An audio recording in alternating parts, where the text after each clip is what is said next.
je voudrais vous inviter à la prière. Notre Dieu et notre Père, nous voulons te dire merci. Merci pour ce jour, parce que tu nous as renouvelé ton souffle de vie. Tu nous as donné la vie, le mouvement et l'être. Merci pour ce jour d'adoration. Tu nous as convoqués et par ta grâce, nous y avons répondu. Nous avons lu ta parole, mais Seigneur, ta parole est mystère. C'est par ton esprit que tu peux nous l'expliquer. C'est pour cela que nous prions, Saint-Esprit, que tu viennes prendre le contrôle de ce moment, que tu viennes nous conduire, afin que ces quelques mots qui vont sortir puissent faire du bien à nos âmes, au nom puissant de Jésus-Christ de Nazareth. Amen. Amen. Bien-aimés, frères et sœurs dans le Seigneur, soyez salués, tous en vos rangs, grades, tout protocole respecté. Que Dieu vous bénisse, lui qui nous donne encore la vie en ce matin. Le psalmiste pouvait dire dans le psaume 122, vers 1, « Je suis dans la joie quand on me dit, allons à la maison de l'Éternel. » Nous sommes dans la maison de l'Éternel et donc je suis heureuse d'être des vôtres et de partager avec vous la parole de Dieu. La thématique du mois, vous le savez mieux que moi, c'est les croyants s'encouragent les uns les autres. Les croyants s'encouragent les uns les autres. Et nous avons lu 3 textes à ce sujet. Bien aimé, ce que j'ai remarqué dans cette thématique, c'est qu'elle sonne comme un souhait, elle sonne comme un postulat, elle sonne comme un constat. Voilà, les croyants s'encouragent les uns les autres. La question ou les questions qu'on pourrait se poser, c'est de savoir pourquoi et comment les croyants doivent-ils s'encourager les uns les autres. Qui sont les croyants et puis à quoi répond cet encouragement que les croyants doivent avoir. Bien-aimés dans le Seigneur, voici autant de questionnements auxquels nous essaierons de répondre au travers ou à la lumière des textes que nous avons lus tout à l'heure. Mais avant tout propos, il serait bon que nous puissions nous accorder sur la compréhension du thème afin que nous soyons au même niveau de compréhension. Quand nous disons les croyants s'encouragent les uns les autres, j'ai essayé de découper cette thématique-là. D'abord, les croyants. Il s'agit de ceux qui croient, de ceux qui ont mis leur foi en quelque chose ou en quelqu'un. Ici, dans le contexte qui nous intéresse, puisque nous sommes à l'Église, c'est ceux qui croient et qui ont mis leur foi en Jésus-Christ. En d'autres termes, ce sont les chrétiens bien-aimés, ceux qui ont accepté Jésus, ceux qui ont fait la paix avec le Seigneur, ceux qui reconnaissent le Seigneur comme le Seigneur et Sauveur. Jésus-Christ est mort, ressuscité, il revient bientôt. Ceux qui croient en celui-là, c'est ceux qu'on appelle les croyants et les chrétiens. Voilà. S'encourage. Pour nous qui sommes allés à côté de l'école, on dit c'est un verbe pronominal. Donc, qui vient du verbe s'encourager. S'encourager, donc, c'est un verbe du premier groupe, comme les enfants de CE1 le savent. Et puis, ça signifie quoi? S'encourager, se soutenir, s'exhorter, se tenir. Et la troisième partie de la thématique, les uns les autres. Les uns les autres. C'est une expression qu'on pourrait remplacer par mutuellement, réciproquement. Donc, bien aimé, si on veut reformuler, après tout ce que j'ai dit, les chrétiens se soutiennent mutuellement. Voilà ce que le thème veut dire. Les chrétiens se soutiennent mutuellement. Je le disais tantôt, à quoi cela répond? Et donc, nous allons prendre le texte de Daniel, voir le contexte dans lequel ce thème-là rentre. Bien-aimés, quand nous prenons le texte de Daniel, pour le comprendre, il faut remonter jusqu'au chapitre 9. Dans le chapitre 9, on voit que Daniel est en exil. Il est exilé depuis plus de 50 ans. Parce qu'il est parti jeune, il a connu beaucoup de rois. Et sous le règne du roi, comment on dit ça, Darius, avant même, il a connu Nebuchadnezzar, il a connu Artaxerxès, etc., etc. Mais ce n'est pas ce qui nous intéresse.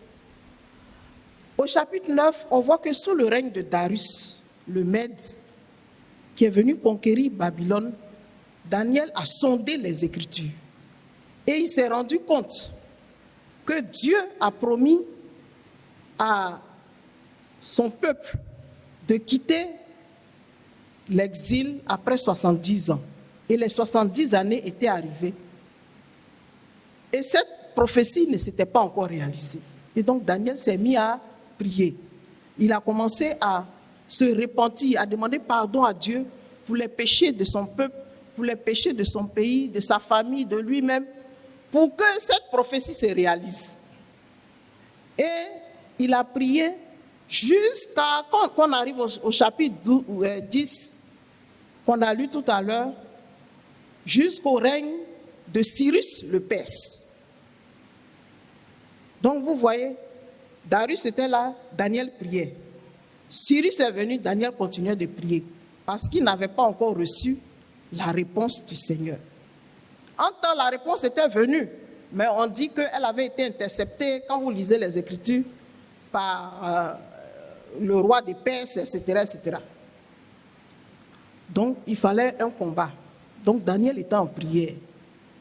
Et donc, ce qui a fait que quand vous priez pour un sujet sur un long terme, bien aimé, à un moment, on commence à s'affaiblir, on commence à se fatiguer, on commence à se décourager. Et donc, Dieu envoie son ange. Il envoie quelqu'un venir fortifier, venir regailladir, venir donner de la force à Daniel.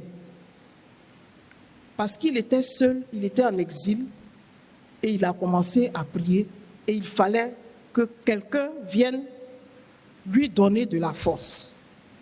Et c'est ainsi que quand vous lisez le verset 19 de Daniel 10, il dit, puis il me dit, ne crains rien, homme bien-aimé, que la paix soit avec toi. Courage, courage. Et comme il me parlait, je repris des forces et je dis, que mon Seigneur parle, car tu m'as fortifié.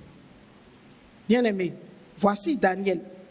Il dit que mon Seigneur parle, car tu m'as fortifié. Si on lui dit courage, ça veut dire quoi? Qu'il avait perdu toute force, il avait perdu courage et il était dans le découragement. Il était maintenant peut-être prêt d'abandonner.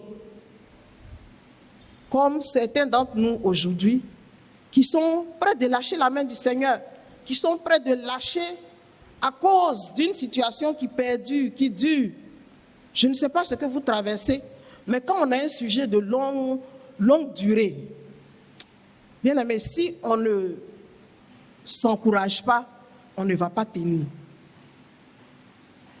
Donc, je rebondis pour dire quels sont les bénéfices de l'encouragement. Qu'est-ce qu'on gagne à s'encourager, à se soutenir mutuellement.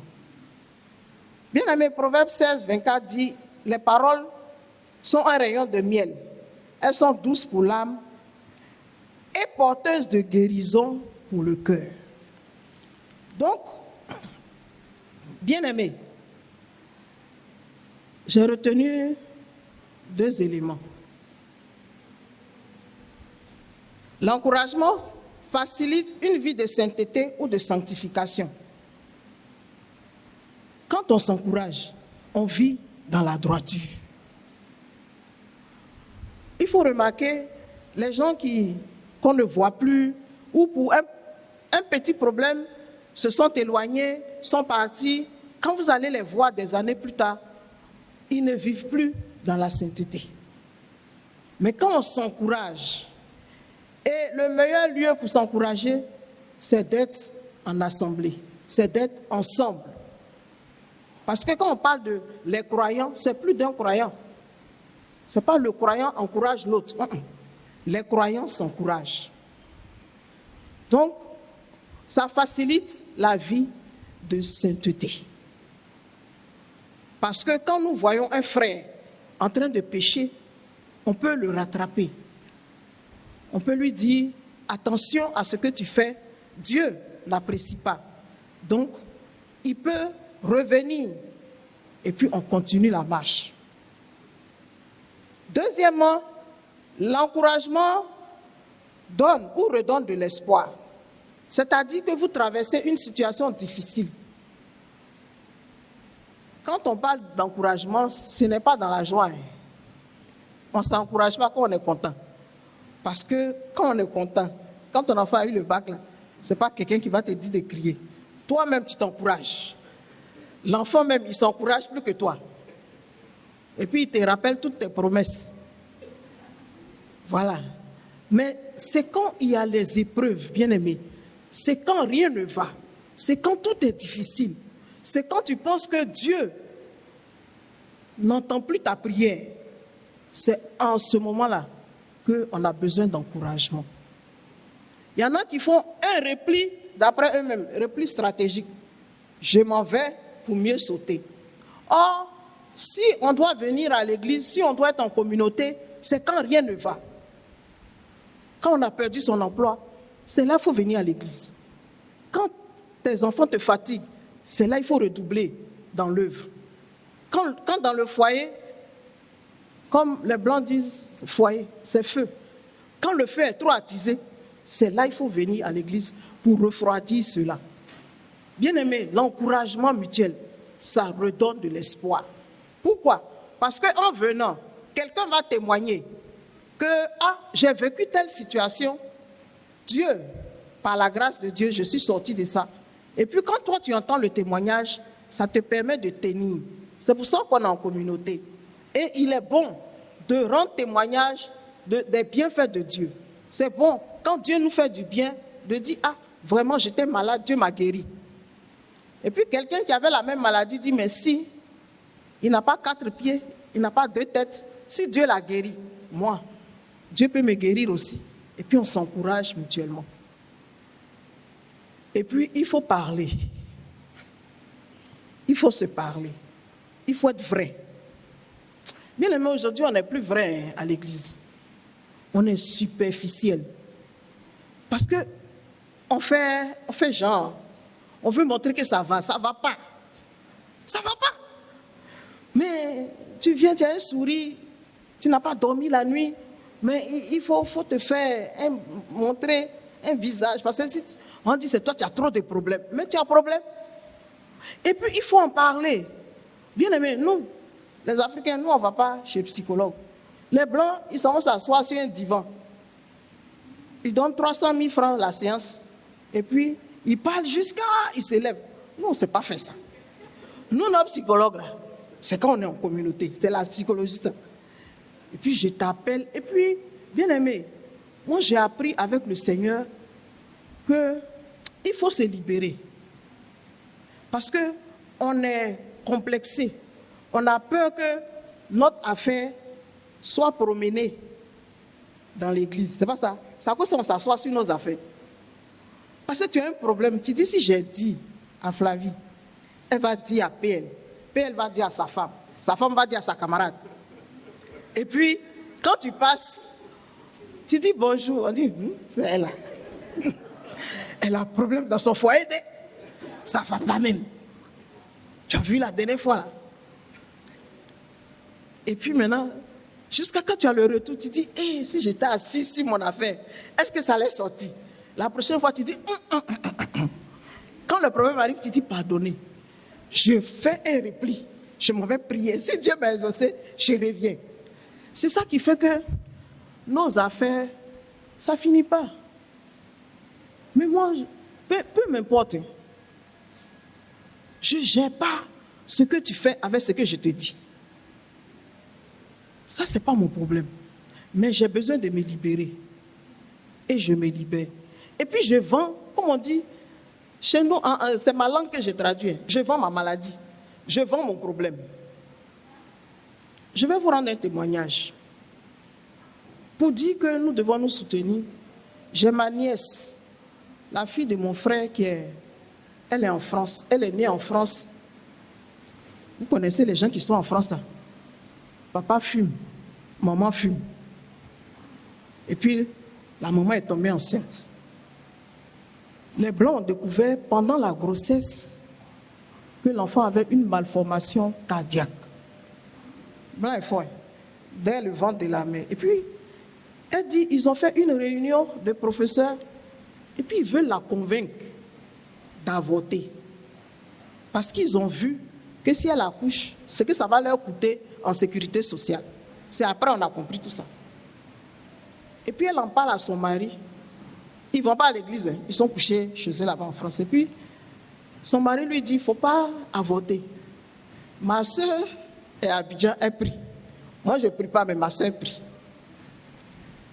Et puis, ils ne me disent pas, jusqu'à la grossesse arrive à terme, la fille accouche, un petit bébé. 1 kilo, je ne sais pas combien. Et puis, une semaine après, ils ont commencé, ils devaient l'opérer. C'est maintenant comme ça que je vais être informée. Puis il me dit, ma soeur, vraiment, voilà le problème qu'on a. Ma femme a accouché, mais l'enfant a un problème. On doit l'opérer. Bien aimé. Un enfant de 1 semaine qui n'a même pas 2 kilos, qu'on doit opérer. Et puis les Blancs lui ont dit, eux, ils ne font pas branchement. Quand ils arrêtent le cœur, ils finissent d'opérer, et puis ils rebranchent. Si ça a pris, c'est ça. Ils ne font pas massage cardiaque, tout ça. Si ça n'a pas pris aussi, c'est ça. Et puis ils ont envoyé le sujet à Abidjan, dans le téléphone. Aïe, pour les passes. Hey, mon frère a un problème. J'ai publié le sujet à tous les groupes que je connaissais.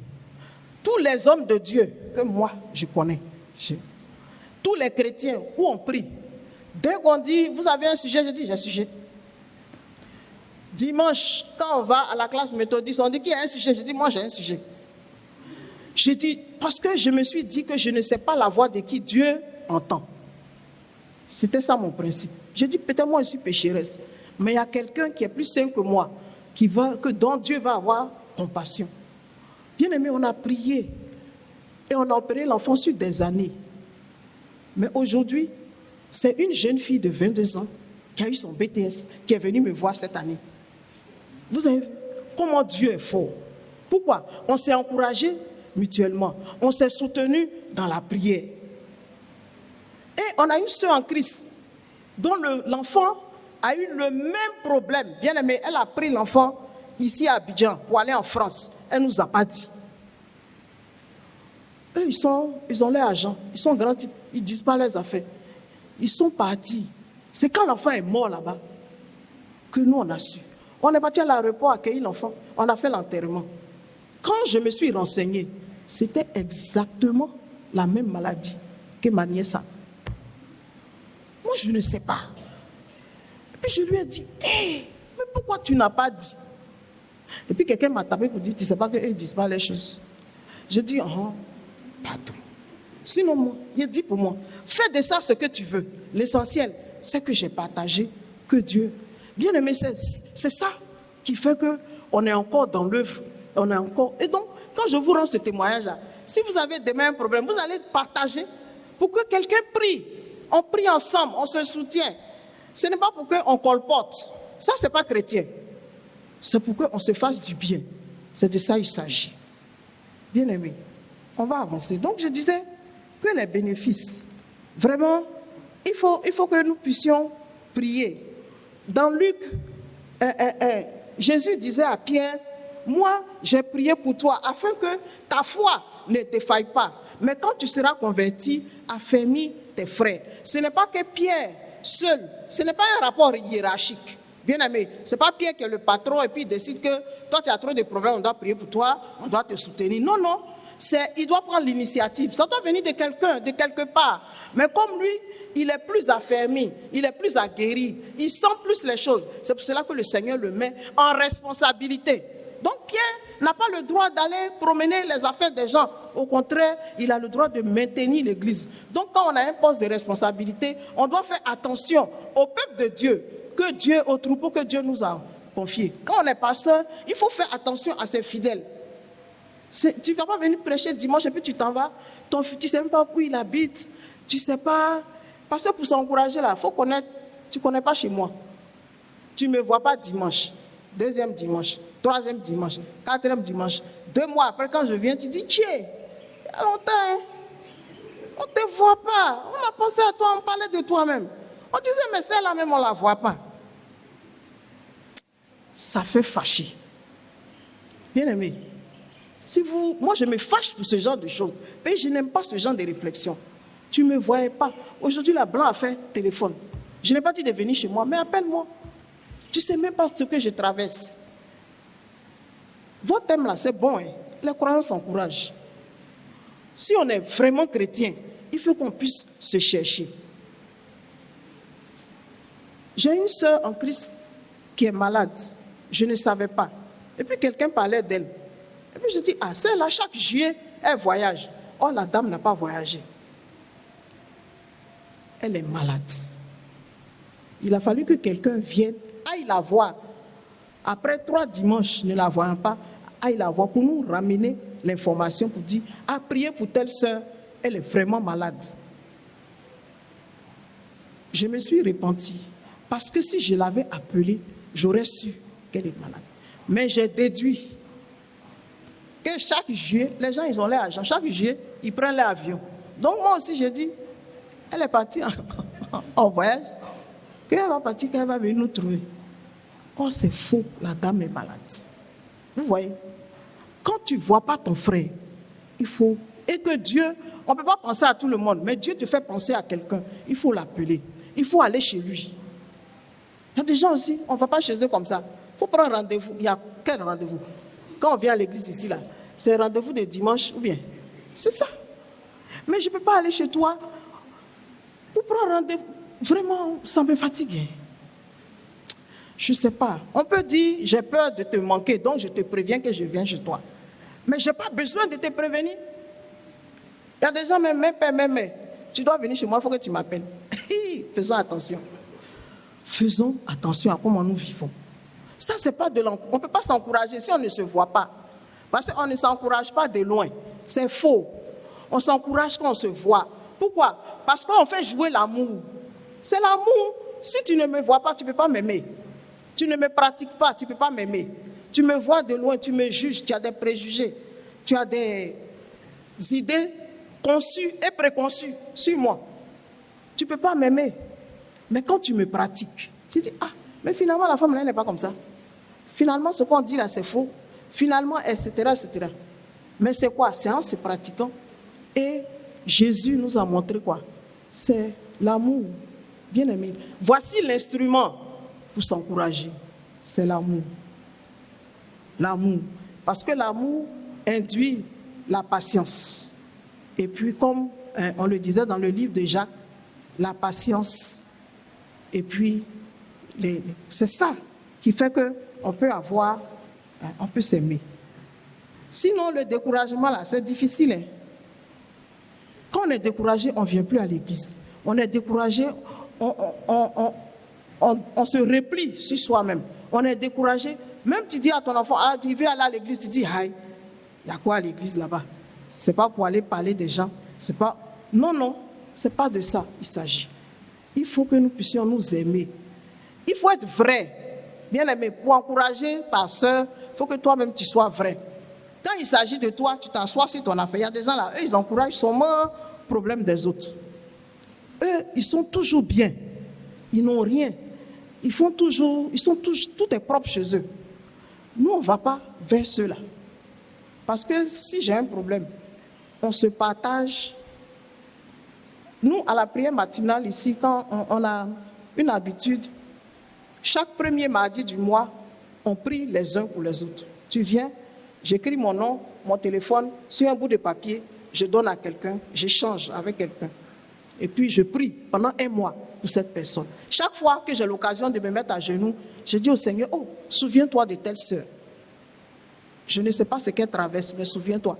La personne aussi fait de même pour moi. C'est ça l'encouragement mutuel. Maintenant, si j'ai un sujet, je le donne pour dire, ah, voici ce que je traverse particulièrement. Est-ce qu'on peut se soutenir? C'est de cela qu'il s'agit.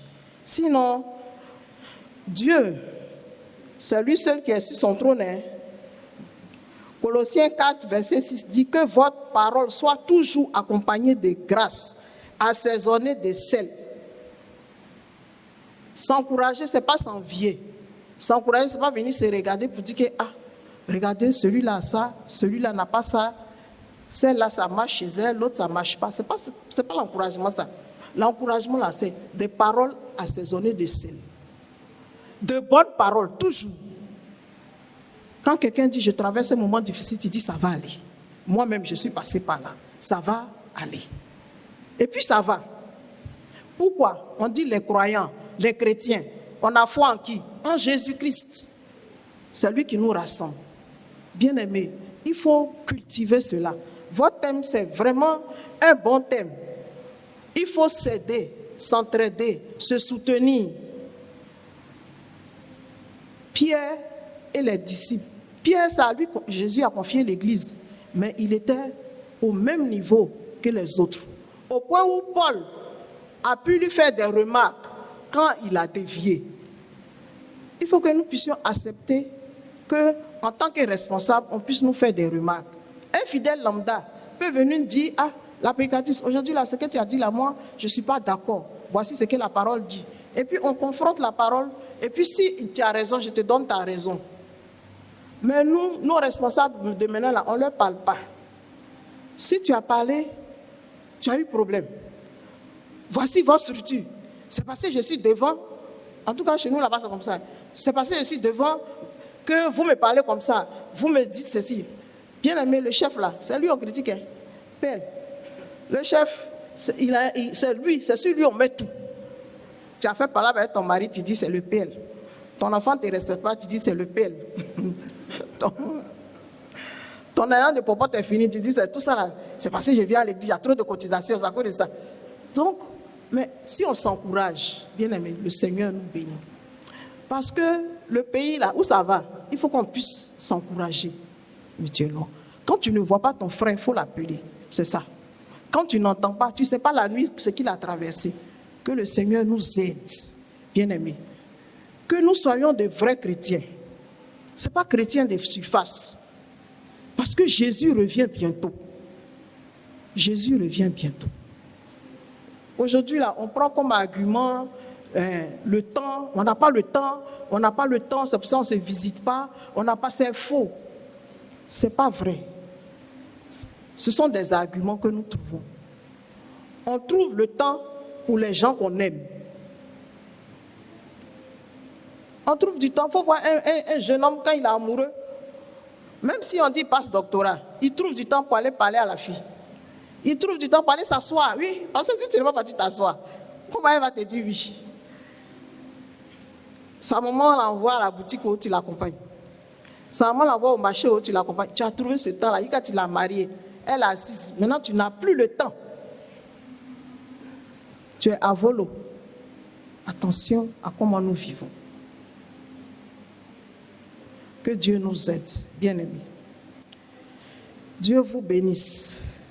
Que Dieu vous bénisse. Je vais vous laisser avec ce verset qui dit, dans Éphésiens 5, verset 19, « Encouragez-vous les uns les autres par des psaumes, des hymnes, des saints cantiques, inspirés par l'Esprit, par des psaumes, des hymnes.